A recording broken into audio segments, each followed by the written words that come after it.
four. I think four. Yeah, I can't count. Okay, I'll just do them one at a time and see how many have. First of all, we have Ms. Tania De Rosario.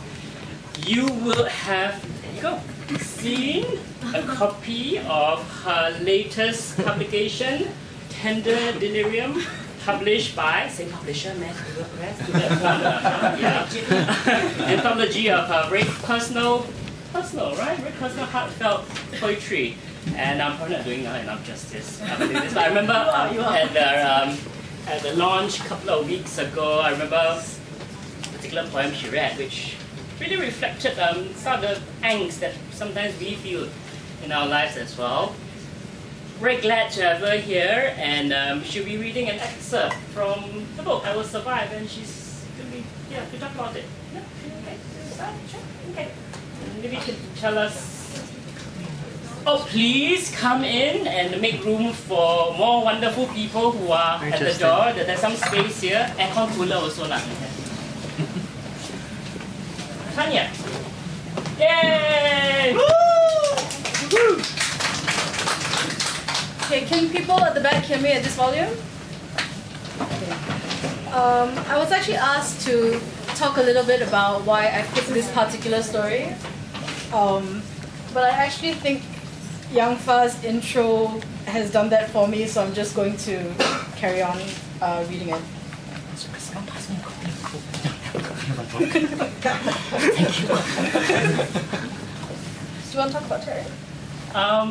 So you'll be reading an excerpt from Tarry's story, and his story is titled "I Remember Him." I remember meeting Tarry. He got in touch because he responded to one of my online forum postings and appealing for people who were comfortable to share with me their stories. So I remember he got in touch, and with emails sometimes you say very little, so we spoke on the phone and we arranged to meet up. I remember Novena Square. So I sat down, half expecting what I was going to get, and I was actually, quite moved and almost quite affected after hearing his story. He talks about what he remembers of his ex-boyfriend, and Tanya's going to be reading an excerpt from that. I remember him. I have a photo of his tombstone here on my handphone. Here, you can see it. I took it recently. The very first time I met Nasir was at the Safra gym in Toa Payoh. He approached me and we exchanged phone numbers. He rang me later and we went to a hotel where we spent the night. The next morning, I called, but I never heard from him in return. He was my first sexual partner, and I was naive. I thought something had happened to him. I didn't know that some people would have sex with you and totally ignore you afterwards. I was pretty worried for days, but there was nothing I could do. So after a while, I just forgot about him and started going out with someone else. We spent a lot of time together, but when it came to the crunch, he said he wasn't ready for a relationship. And not long after that, we stopped seeing each other. And just when I was most upset, I met Nasir again, a year after our first meeting. Because I was feeling so down, he decided to invite me to spend time with him in KL.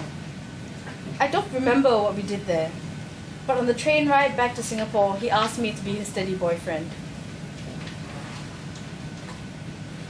My memory is really bad, but I guess there are some things that you just don't forget. This year is the 10th anniversary of Nasir's death. He was an air steward and had been flying around for 2 or 3 years when I met him.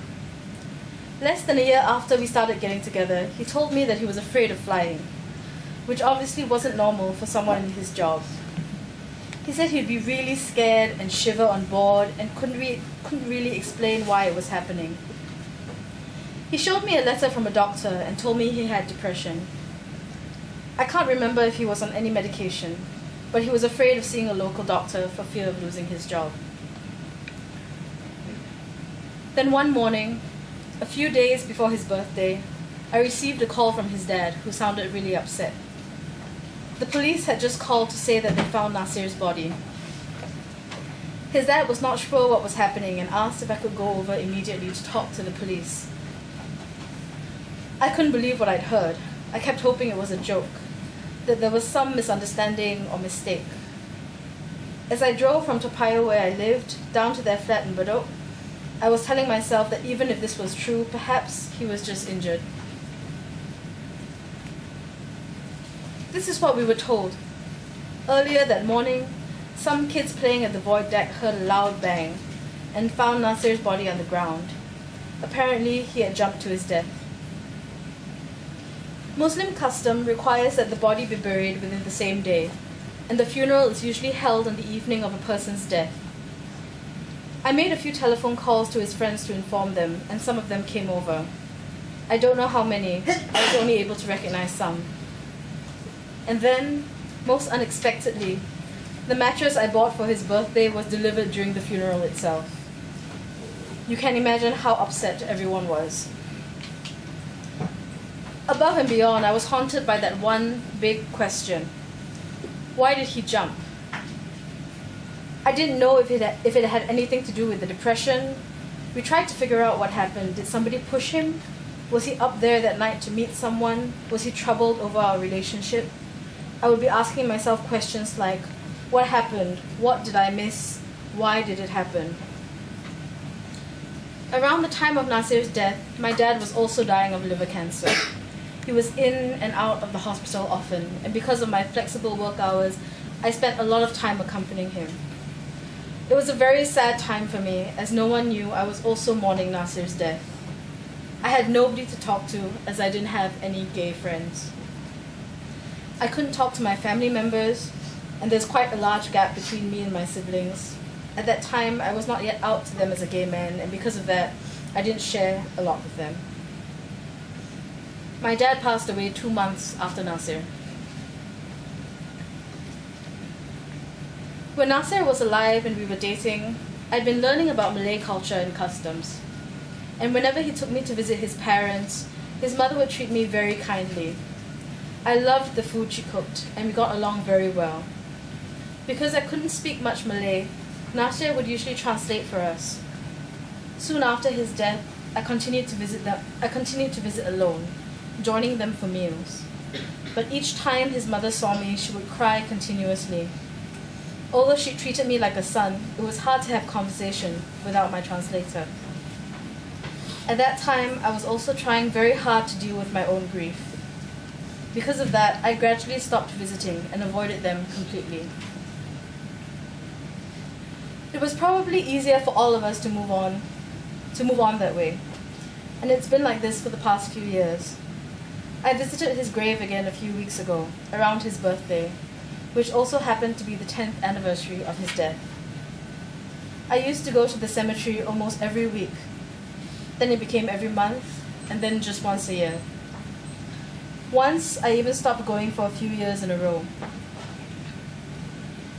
According to the law in Singapore, you're only allowed a fixed burial period of 15 years. After that, the remains are exhumed and cremated and then relocated. That's going to happen to Nasir in 5 years' time. And because I've not kept in contact with the family, I won't know where to go to pay my respects after that. That is the saddest part. I think what really helps people to move on is time. Some people require more, some less.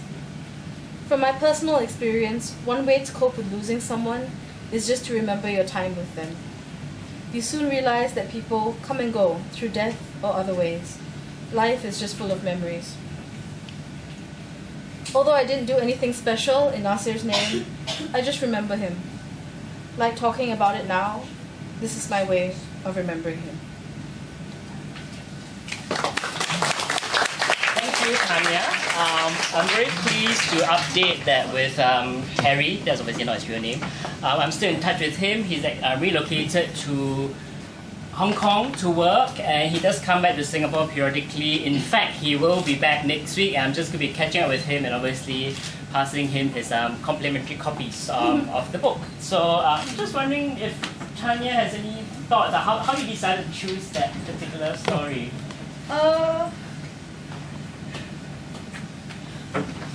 Well, I think a lot about why this book is important is because